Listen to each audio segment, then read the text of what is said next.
Pag sinabi kong ang mga students ko ay performer talaga. Like, hindi ako nagyayabang. One time, meron akong 2 students na nagsisigawan. As in, sobrang lakas ng sigawan nila. Sinaway ko ba? Hindi. Bakit? Kasi malay ko ba kung nagvo-vocalization sila.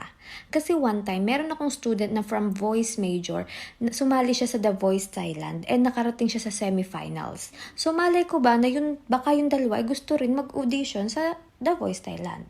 It's okay. Besides, nagsisigawan sila in Thai, hindi naman English. English teacher ako, so it's okay.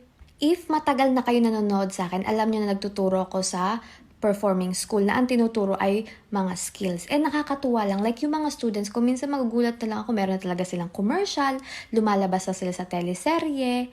Kaya nga minsan, pag meron akong students na naghahampasan ng notebook, hindi ko sinasaway. Aba malay ko kung kasama yun sa audition piece nila para sa bagong teleserye. It's okay. Minsan pa, yung mga students ko from drama major, pupunta lang ang mga yun sa toilet, magpapaalam, pero parang kailangan mong bigyan ng Oscar Award. Ganun sila ka-convincing magpaalam, talagang with performance. And ang totoo niyan, hindi naman talaga sila sa toilet pupunta, but sa canteen.